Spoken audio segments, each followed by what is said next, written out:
आप first year में हो या फोर्थ, अगर मास रिक्रूटर्स आपके कॉलेज प्लेसमेंट्स में काफी प्रोमिनेंट है ना, तो ये खतरनाक सिनेरियो आपको जरूर पता होना चाहिए।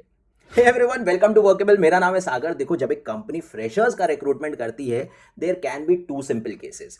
या तो वो ओपन पोजीशंस के अगेंस्ट हायर कर रही होगी, मतलब उसे पता होगा कि let's say we need X number of junior Java developers, और उसकी प्रेफरेंस भी होगी ऐसे कैंडिडेट्स जिनको जावा आती है। This type of hiring is called as a targeted hiring.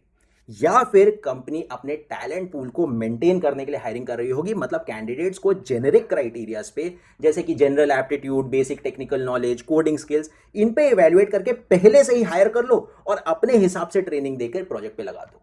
And mass recruitment के केस में मोस्टली ऐसा ही होता है। Nonetheless, as a fresher when you get placed, campus से हो चाहे ऑफ कैंपस से, आपको एक ऑफर लेटर इशू किया जाएगा, जिसमें टारगेटेड हायरिंग के केस में हो सकता है कि आपको डोमेन स्पेसिफिक डेजिग्नेशंस मिल जाए, जैसे कि एसडी, एसडेट, एसआरई, या फिर आपको एक ब्रॉड डेजिग्नेशन मिले जैसे कि एसोसिएट सॉफ्टवेयर इंजीनियर, जो कि मोस्टली जेनेरिक हायरिंग के केस में होता है। इसके बाद आप कंपनी ज्वाइन करते हो, कुछ फॉर्मेलिटीज होती हैं, ऑनबोर्डिंग इंडक्शन सेशंस हो सकते हैं, लाइकली है कि एक ट्रेनिंग होगी जिसकी ड्यूरेशन 1 से 6 महीने के बीच हो सकती है, और फिर स्टार्ट होता है प्रोजेक्ट एलोकेशन का process.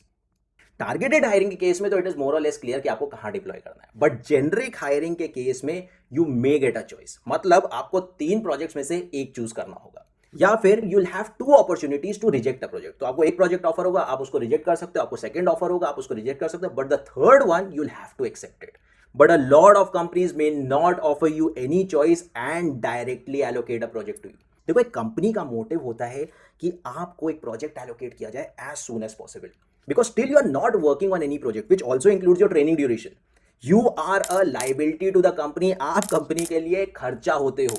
Only once you get on a project, you start to earn for the company, and that is how you become productive to the company.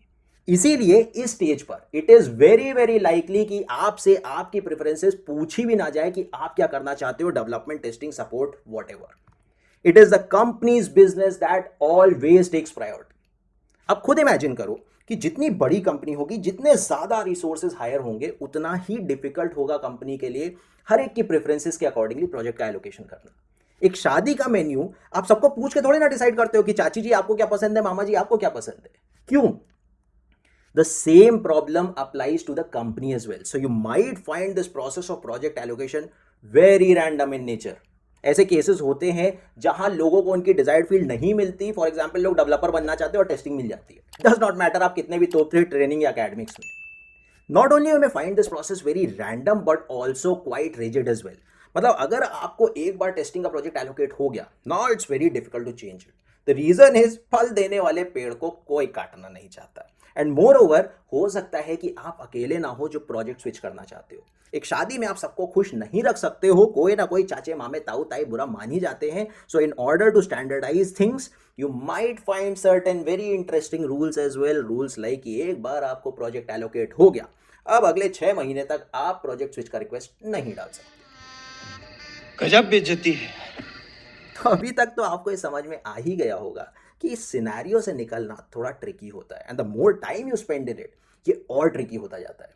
कई बार तो लोग प्रोजेक्ट चेंज करते करते कंपनी चेंज कर देते हो, कई बार तो उसके बाद भी ये सिनेरियो उनका पीछा नहीं छोड़ता है। It is such a big headache.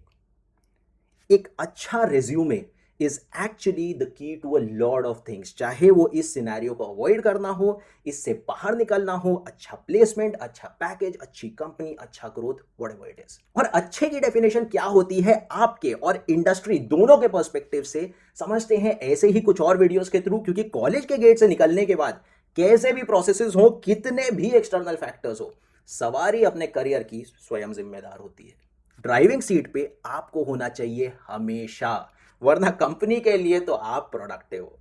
Drop your likes and comments if you loved our initiative, and do hit that subscribe and bell button to keep watching our videos. See you in the next one.